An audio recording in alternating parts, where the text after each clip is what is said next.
Bien-aimés, je vous salue dans le nom précieux de Jésus-Christ. Amen. Cours numéro 36, les fondements de la foi. On a vu qu'est-ce que c'était que le jugement éternel. Là, on va voir quand se produira le jugement éternel. Alors, qui sait quand va se produire? Qui sait quand le jugement éternel va se produire? Voilà. En fin de compte, c'est un jour qui est fixé par Dieu seul. Acte 17, 30 dit, Dieu, sans tenir compte des temps d'ignorance, annonce maintenant à tout homme, en tout lieu, qu'ils aient à se repentir. Voyez? On revient toujours là-dessus. Parce qu'il a fixé un jour où il jugera le monde selon la justice, par l'homme qu'il a désigné, ce dont il a donné à tous une preuve certaine en le ressuscitant des morts. De qui on parle? De Jésus-Christ. De Jésus-Christ. Jésus est la preuve. Mais est-ce que tu as la preuve? Tu as la preuve que Jésus était ressuscité? Oui? Non? Tu as la preuve? Oui. Ah bon? Tu étais là? Non. Tu n'étais pas là?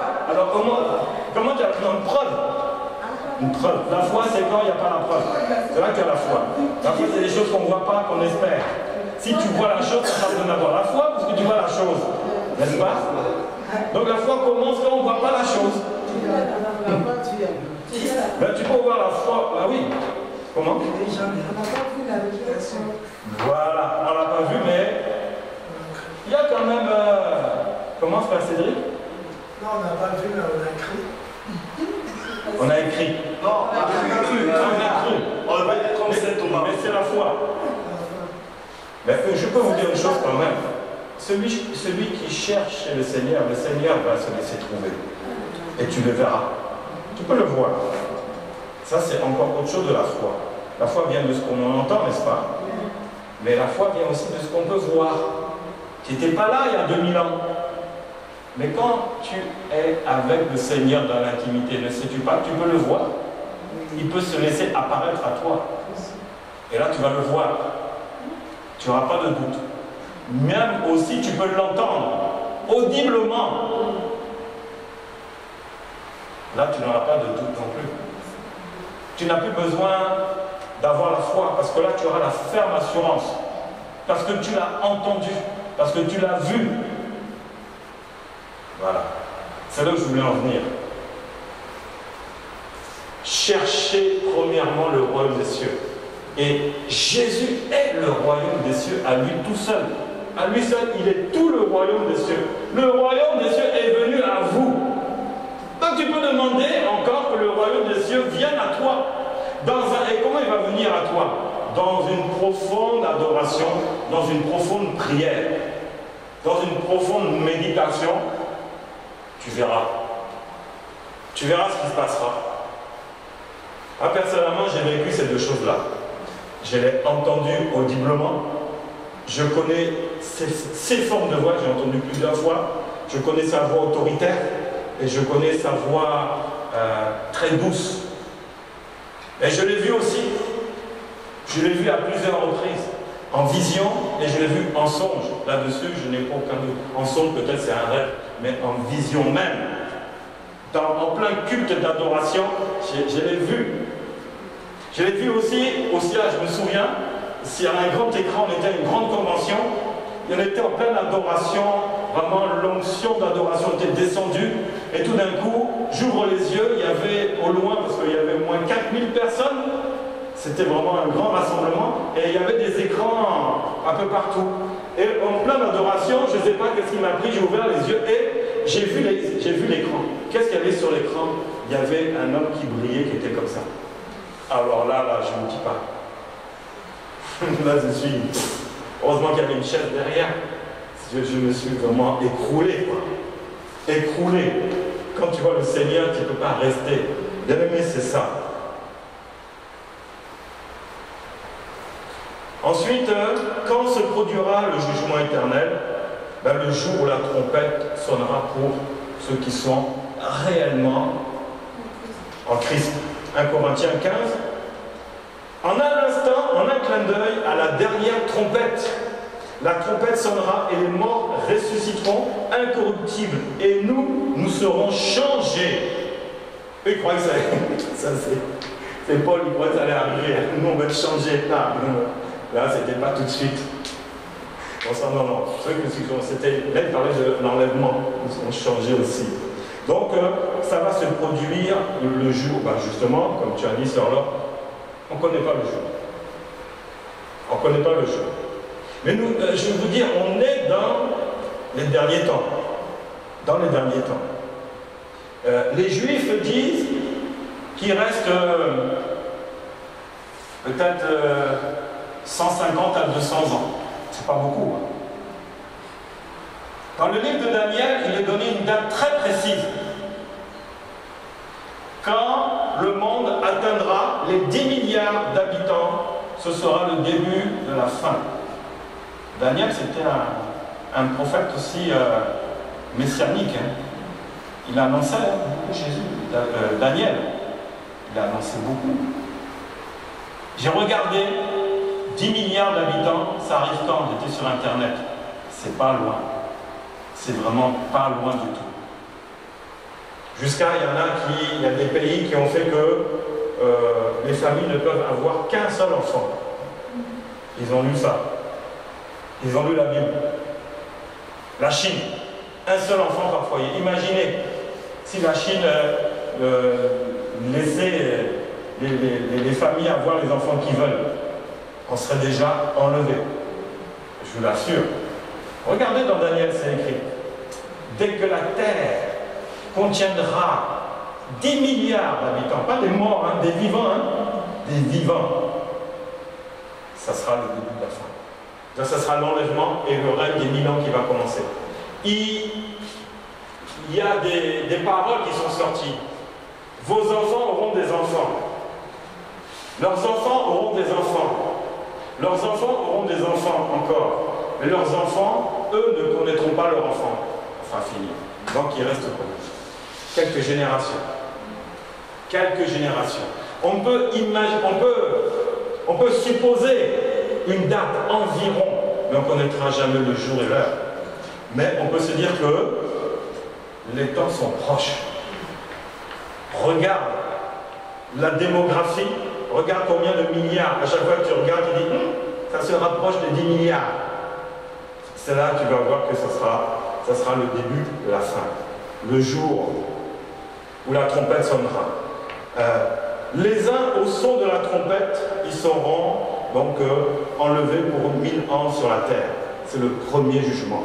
Apocalypse 24. Et je vis des trônes, et à ceux qui s'y assirent furent donnés le pouvoir de juger. Et je vis les âmes de ceux qui avaient été décapités à cause du témoignage de Christ, à cause de la parole de Dieu, et de ceux qui n'avaient pas adoré la bête et son image, etc. Ils revinrent à la vie et ils régnèrent avec Christ pendant 1000 ans. Mais ça ne dit toujours pas quand, parce qu'on ne le saura jamais. Mais sachez que ça va se savoir. Et c'est ici, je reviens là-dessus, c'est ici le premier jugement. Et quand le jugement aussi de l'Éternel va se produire, c'est après les 1000 ans de ce moment-là. On l'a vu tout à l'heure, je vais le relire. Et quand les 1000 ans seront accomplis, Satan sera relâché de sa prison. Et un feu descendra et les dévorera. Donc après les 1000 ans du règne de Christ, là il y aura le jugement final. Là c'est la finale. Et il n'y aura que les perdants. Garanti. Ce n'est pas comme un match de foot. Non, à la finale, il y a un gagnant et un perdant. Là, c'est cette finale où tout le monde perd, sans exception. Donc, après les 1000 ans du règne de Christ, jugement final. Donc, tous seront jugés en fonction de leurs actes, bons ou mauvais, et malheur à ceux qui ne seront pas trouvés dans le livre de vie. Eux, c'est le jugement. Donc, voilà ce qu'on peut dire sur quand se produira le jugement éternel. Vous avez des questions là-dessus? Oui, c'est Ruth. Pour le deuxième jugement, vous allez me dire on va juger selon les actes mauvaises ou bonnes. Donc, ces gens-là du dernier jugement, il n'y a pas Christ en eux. Oui. Et là, Dieu commence à regarder ceux-là qui ont fait quand même de bonnes œuvres. Oui, c'est écrit, oui. Mais ils finiront tous malgré la bonne œuvre. Parce que la Bible dit, ce n'est pas par tes bonnes œuvres. C'est une manière de leur parler. Ceux qui lisent ça encore, les faire réagir. Toutes les paroles sont données. La Bible dit qu'ils se repentent. Qu'ils se repentent. Dieu a tellement aimé le monde qu'il a envoyé Jésus pour que tout le monde se repente. Tu vois? Donc si ces paroles sont écrites, elles ne sont pas logiques, mais qu'est-ce qu'il y a derrière? C'est pour amener les gens à réagir, leur donner une chance, qu'ils se repentent encore même à la dernière seconde. Seigneur, je te reçois comme Seigneur et comme Sauveur. Il s'est repenti, pardonne-moi, paf. Maintenant il perd le souffle, il est mort. Vous voyez? Donc ça, effectivement, leurs actes bons ou mauvais, c'est pour leur faire prendre conscience. Dieu nous amène à nous faire prendre conscience. Même les païens, ils peuvent prendre conscience parce qu'un jour, ils entendent parler, ils avaient des problèmes et quelqu'un va leur parler de Jésus. Ils vont prendre conscience, même s'ils ne sont pas appliqués tout de suite, mais la parole a été semée. Et arrivera un moment où ça sera difficile, ils vont tomber sur cette parole-là. Et peut-être qu'ils sont arrivés dans un âge avancé et disent non, j'ai envie de garantir ma vie, je veux croire, je veux commencer à fréquenter une église, à ce qu'on me présente le Seigneur. Voilà, c'est ça. Parce que ce n'est pas par tes œuvres, tes bonnes actions que tu seras sauvé. Nous le savons. C'est en confessant Jésus, en marchant avec Jésus, en acceptant Jésus comme Seigneur et comme Sauveur. C'est ça. Donc ça, c'est ce que ça veut dire. Ça veut dire, repens-toi. Repens-toi. Voilà quand se produira le jugement final, éternel. Des questions? Oui? Quand viendra à tous ces gens-là de l'Ancien Testament avant que Jésus ne vienne? Ils sont sous la loi. Et donc, ils seront jugés sous la loi. Donc il y en a ceux-là qui peuvent être aussi sauvés. Oui. Oui. Ils seront sauvés. Tu crois qu'Abraham va aller en enfer? Tu crois que Moïse va aller en enfer? On dit le Dieu d'Abraham, d'Isaac, Moïse, et ces trois-là sont en enfer. Il y a un petit problème.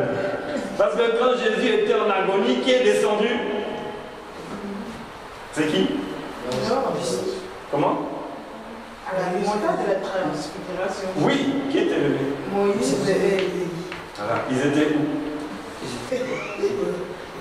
Ils étaient dans le repos qu'on appelle le repos vers le sein d'Abraham. Est-ce qu'ils étaient dans le séjour des morts? Non. Et l'homme riche, il est parti où? Voilà. Parce qu'il n'était pas dans la loi. Avant que Jésus vienne, la loi était installée. Et c'est la loi, si en marchant dans là, ils étaient sauvés. C'est pour ça qu'il est dit, les premiers seront les derniers. Et les derniers seront les premiers. Et nous sommes qui? Et on sera qui? Parce que là, Abraham, là, il est en train de ronfler tranquille là-bas. Et nous, on est sur cette terre. Mais il a passé combien? 3500 ans à se reposer. Il n'est pas le premier. C'est dans les premiers, mais nous, on est les derniers. Mais nous, on ne va pas tarder. Quelques dizaines d'années, je sais pas. Mais Abraham va dire, mais c'était moi le premier. Et c'est nous qui arrivons. Mais en même temps, mais nous, on n'aura pas duré, quoi. C'est ce que je veux dire. On ne va pas durer. On ne va pas durer à attendre. Abraham, là, il a duré. Trop duré, même. C'est bon pour la réponse? D'autres questions? Allez-y. Hein. Non? Oui? Bon, ben, vous pouvez tous rentrer, hein, on va faire ensemble. Hein. Parce que moi, il peut y avoir des éclaircissements. Tu as raison, on est là pour ça. Il y en a de ceux-là, pour montrer que, comme nous disons, l'Église catholique et tout, mais il y en a ceux-là, dans l'Église catholique, qui craignent Dieu. Avec leur petit baptême au nom du Père et du Fils et du Saint-Esprit. mais ils agissent bien. Quel sera leur sort? Ils seront jugés. C'est ça, leur sort. Mais ils ont entendu parler de la parole. Ils ont entendu parler de la parole. Ce baptême-là n'est pas le vrai baptême de Christ. Il n'est pas le vrai. Ils le savent. Mais pour qu'ils changent, c'est compliqué. Ils sont sous une domination. Et ils jugent les autres. Parce que, oh oui, vous les protestants, les évangéliques, vous êtes parfaits, ceci, cela. Ils rentrent dans... Non. Moi, je ne fais pas de différence entre les trois. Non. Ici, nous ne sommes pas une assemblée évangélique protestante. Nous sommes une assemblée chrétienne. Point barre. Mais qui marchons selon la parole. Voilà, au début, j'ai dit, oh oui, bon, c'est vrai, je suis né catholique. J'ai reçu Jésus quand j'étais protestant. Après, je suis devenu évangélique. Et maintenant, j'ai tout balayé. Je suis de qui? Non, je suis de Christ. Ton église, elle est quoi? De Christ. Ah, faut arrêter tout ça. Et tu vois, ta question, elle est normale. Parce qu'on sait, les catholiques, là, comment ça fonctionne. Mais s'il y a un qui est parti voir les protestants pour dire, moi, je veux le vrai baptême, mais je retourne chez les catholiques. Tu sais quoi? Parce qu'il sait que j'ai trop entendu de choses. Et si c'était vrai? Moi, mon père, il était catholique. Il a refusé. Quand je me suis fait rebaptiser, il voulait m'enlever de son testament. Il dit, c'est pas grave, enlève-moi mon testament. Moi, je suis dans le livre de la vie, là, c'est ça qui compte pour moi, ton testament, là, c'est pas grave. Mais si je suis dessus, c'est bon aussi. Ben oui. Mais qu'est-ce qui s'est passé? Moi, j'ai prié tous les jours. J'envoyais les prières. Mais quand je suis arrivé, j'ai prié pour lui et dit, viens, je vais t'inviter dans une église. Et je lui dis une parole. Là où tu vas, quand tu rentres, et quand tu sors, est-ce que ta vie a changé? Il dit, ah non. Et là, il a reçu le Seigneur, et il s'est fait baptiser lui-même.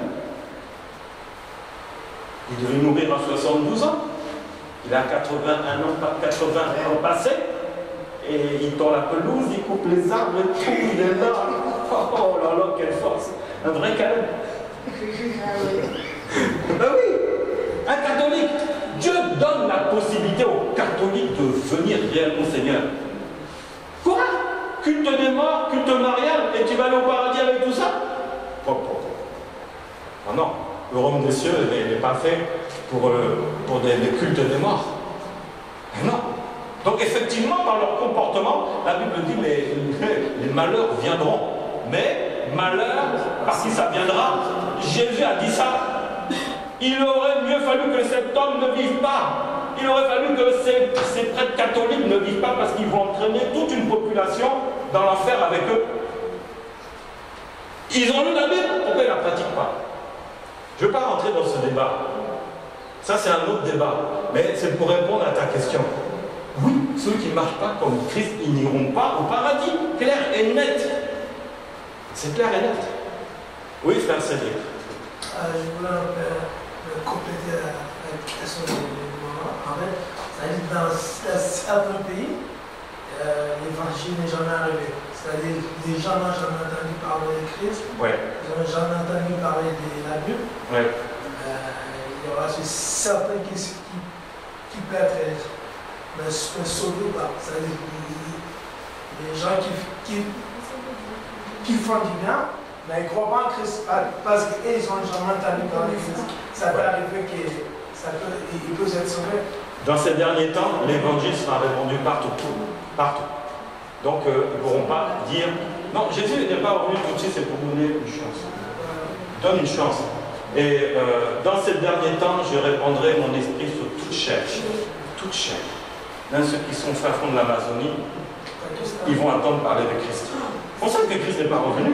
C'est pour sauver les pygmées qui sont là-bas, qui n'ont pas entendu parler de Jésus. Ah oui?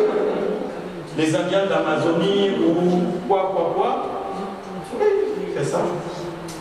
Christ, faut qu'il attende que... Mais il faut qu'on se lève, il faut qu'on bouge. Et il y a les médias, il y a tout pour que ça se répande. Il n'y a plus de peuple inconnu maintenant. Le peuple découvre la civilisation et il découvre aussi la possibilité de connaître Christ. Donc ça, dans ces temps-là, il répandra son esprit sur toute chair. Bon, amen, que Dieu vous bénisse. Merci, Frère Philippe.